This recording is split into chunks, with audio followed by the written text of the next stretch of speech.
Les podcasts du Figaro.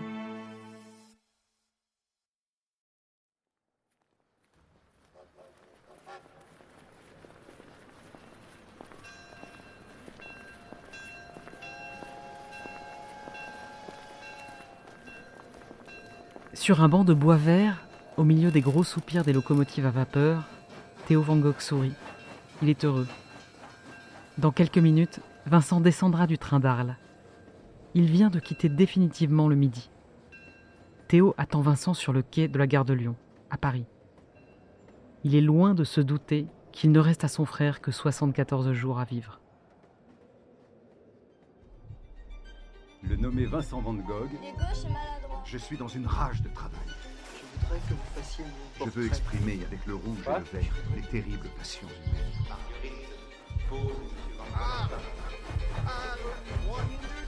Et il gagnera un grand pain. Il erre dans les campagnes.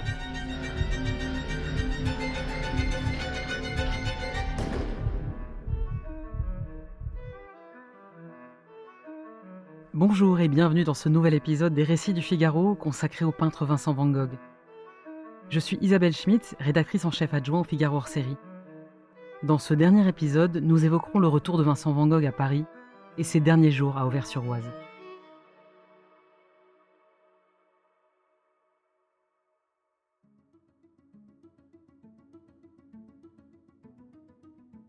Theo est heureux parce qu'il a eu la bonne idée d'aller voir Camille Pissarro, ce pilier de l'avant-garde, cet impressionniste modeste. Toujours loyal envers ses amis, toujours ouvert aux jeunes artistes. Cézanne va jusqu'à dire de lui « Il est comme le bon Dieu ». Pissarro est aimable, attentif aux autres. La peintre impressionniste Marie Cassatt affirme qu'il est si bon pédagogue qu'il pourrait apprendre à dessiner aux pierres. Pissarro a suggéré à Theo qu'en raison de l'état de santé de Vincent, il fallait qu'il soit suivi par un médecin et l'idéal serait le docteur Gachet. Celui-ci est médecin de la Compagnie des chemins de fer du Nord, médecin inspecteur des écoles de la ville de Paris. Il réside dans la capitale, rue du Faubourg Saint-Denis. Mais il possède une maison de campagne à une trentaine de kilomètres de Paris, à Auvers-sur-Oise, où il se rend 3 jours par semaine. Gachet est un médecin qui sort de l'ordinaire. C'est un libre penseur, non conformiste. Il a fréquenté Proudhon, Courbet, il a soigné Daumier, Manet. Il peint même et il grave. Gare de Lyon, Theo se lève pour accueillir son frère. Les deux hommes se prennent dans les bras. Ils se tapent doucement sur l'épaule. Un frisson passe. Ils partent très vite. 8, cité Pigalle, où Theo s'est installé avec sa femme Johanna et leur fils Vincent. Johanna ne connaît son beau-frère qu'à travers ses autoportraits. Et quand elle ouvre la porte de l'appartement et fait entrer les deux hommes, elle est étonnée. Vincent est plus solide que Theo. Elle ne se trompe pas. Theo est maigre. Il tousse. Il est fatigué. Il n'a pas d'appétit.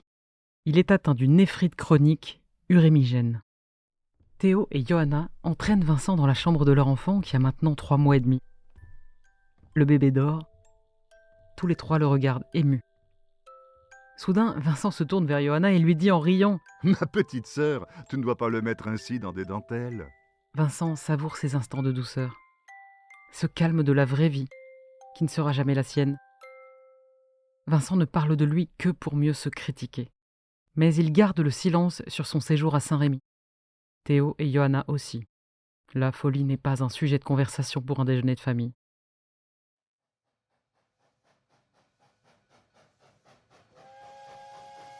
Trois jours après son arrivée à Paris, Vincent se rend à Auvers-sur-Oise. Le trajet en train lui a paru rapide.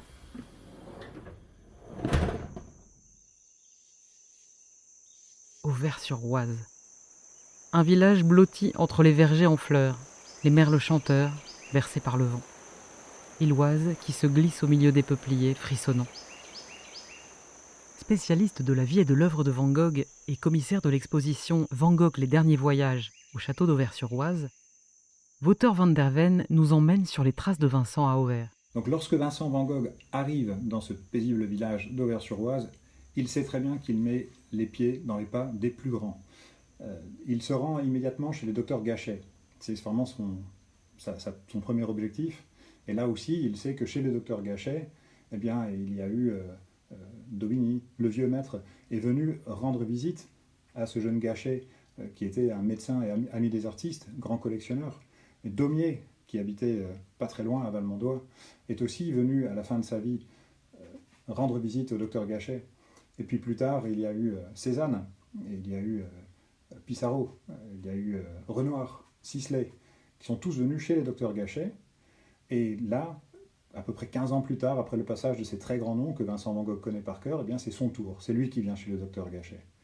Alors je ne dirais pas qu'on peut considérer Auvers-sur-Oise comme la capitale de l'impressionnisme, mais certainement une capitale de l'impressionnisme, et certainement le berceau de l'impressionnisme.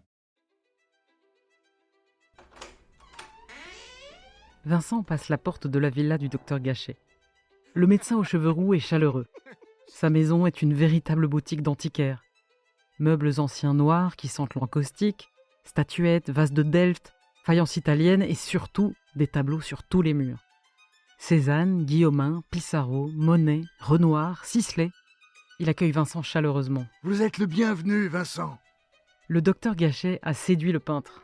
J'ai trouvé dans le docteur Gachet un ami tout fait, et quelque chose comme un nouveau frère, tellement nous nous ressemblons physiquement et moralement aussi. Il est très nerveux et beaucoup bizarre lui-même. Vincent, après avoir visité l'auberge Saint-Aubin que lui a conseillé le docteur Gachet, renonce à s'y installer. 6 francs par jour, c'est trop cher. Vincent logera au café d'Arthur Gustave Ravoux, sur la grande place d'Auvers, en face de la mairie, pour seulement 3 francs 50 par jour. La chambre est minuscule. Un lit et une chaise la remplissent. Vincent s'en moque. Il ne peint pas dans sa chambre. Le plein air est son atelier. Van Gogh a oublié le midi. À peine installé, il se met au travail. Les marronniers en fleurs, les chaumières jaillissent sur ses toiles, en bleu, jaune, vert, rouge. Et voici le portrait du docteur Gachet avec sa casquette blanche, son paletot bleu et une branche de digital, symbole des maladies cardiaques, auxquelles le médecin s'intéresse beaucoup. Gachet s'enthousiasme en découvrant son portrait. Levé très tôt le matin, le peintre parcourt la campagne. Sur ses toiles s'élève soudain une grande symphonie chromatique. Une insurrection de bleu, de vert, de jaune et de rouge. Au loin, des nuages floconnent un ciel rapide. La terre craque et l'herbe fleure la rose sauvage.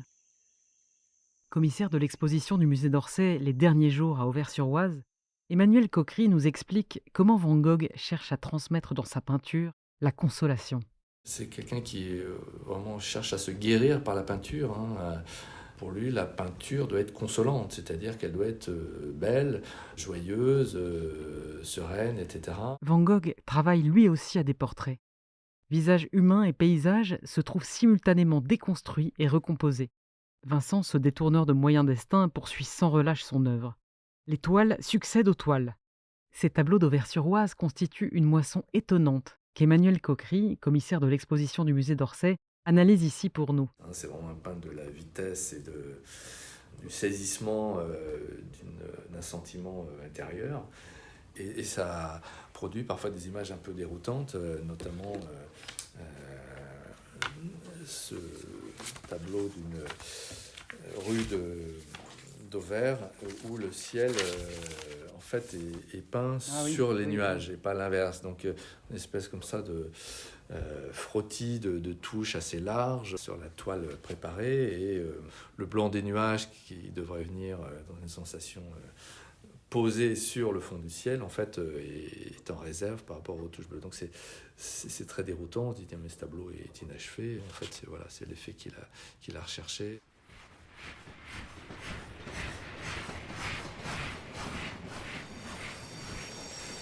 Dimanche 6 juillet 1890. Vincent, invité par son frère, se rend à Paris. Il retrouve Toulouse-Lautrec et Aurier, écrivain, critique d'art qui est un des premiers à défendre Lénabi, Gauguin et Van Gogh. Les nouvelles sont mauvaises. Théo va droit au but. Son fils est tombé malade. Sa femme Johanna elle-même ne va pas bien. Quant à lui, Théo, sa situation à la galerie Bousseau, Valadon et compagnie se détériore. Il envisage de devenir marchand en chambre. Pire, Théo fait comprendre à Vincent qu'il ne pourra plus lui verser un revenu en échange de ses tableaux. L'homme qui reprend le train pour Auvers-sur-Oise ce soir-là est un homme désespéré. Vincent pouvait toujours compter sur le secours de son frère. Dans les pires moments, Théo était toujours présent. Théo croyait en lui. Ce soir-là, le seul être en qui il avait une confiance totale l'abandonne. Théo, le frère aimé, l'abandonne, comme tous les autres. À bout de force, à bout d'argent, Vincent est dévasté. Il voudrait dormir, oublier ce cauchemar. Si Théo ne peut plus lui verser sa pension en échange de ses tableaux, fini pour lui la peinture. Foudroyé, il rassemble ses dernières forces. Oppressé de solitude, écrasé par les échecs de sa vie, Vincent se remet au travail. Il parcourt la campagne d'Auvers-sur-Oise, hanté par le souvenir de Daubigny, de Pissarro, de Cézanne, de Guillaumin, de Renoir, de Monet et de Daumier. Avec une énergie désespérée, Vincent exécute d'immenses étendues de blé sous des ciels troublés. Une nouvelle fois encore, il peint les champs. La plaine immense sur laquelle roulent des nuées grosses d'orage. L'immense ciel bleu qui s'étale sans fin pour se confondre à l'or des blés. Un ciel lacéré par le vol noir des corbeaux. Ce champ de blé aux corbeaux est l'ultime message de Van Gogh, son testament mélancolique.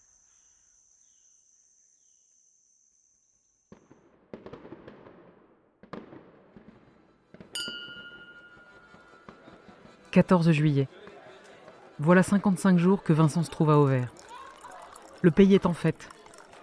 Vincent peint la mairie avec ses lampions et ses drapeaux, mais déserté de présence humaine. Vincent s'énerve, s'emporte, pour un rien. Il parle fort, lâche des bordées d'injures, inquiet, sombre, dépressif. Affolé, atterré, tourmenté, le peintre se confie un soir à Ravoux, son hôte. Il n'en peut plus. Il sait maintenant que la vie se moque du bonheur des hommes. Vincent bat et rebat ses souvenirs d'hier comme les cartes d'une réussite, quand Théo était à ses côtés. Gentiment, doucement, l'aubergiste tente de le rassurer, de le réconforter.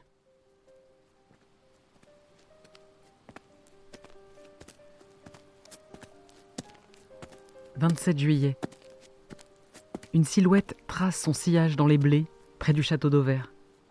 Vincent froisse dans sa poche la dernière lettre inachevée qu'il n'a pas envoyée à Théo. Je voudrais bien t'écrire sur bien des choses, mais j'en sens l'inutilité. Eh bien, mon travail à moi, j'y risque ma vie et ma raison y a fondu à moitié. Vincent se fige brusquement. Il sort de sa poche un revolver emprunté à Ravoux, appuie sur la détente.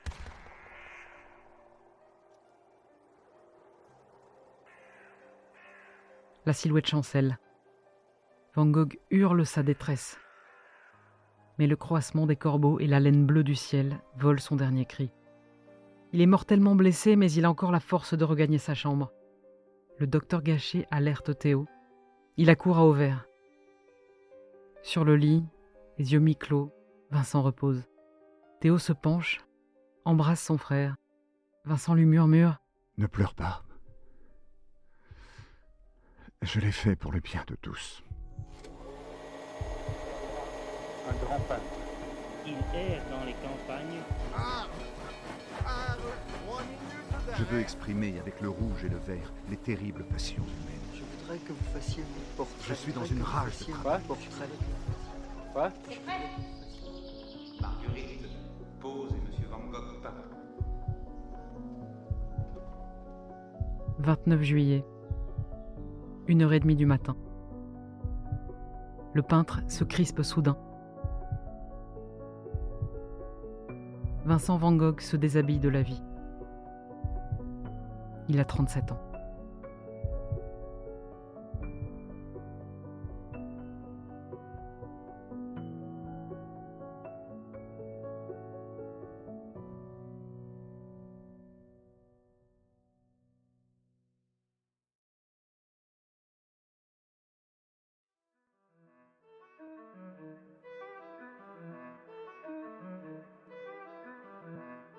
Merci d'avoir écouté ce 3e et dernier volet des Récits du Figaro consacré à Vincent Van Gogh.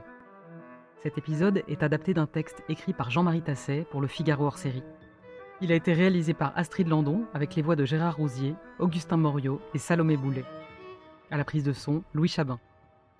Vous pouvez retrouver le Figaro hors série Van Gogh, la symphonie de l'adieu en kiosque et sur Figaro Store.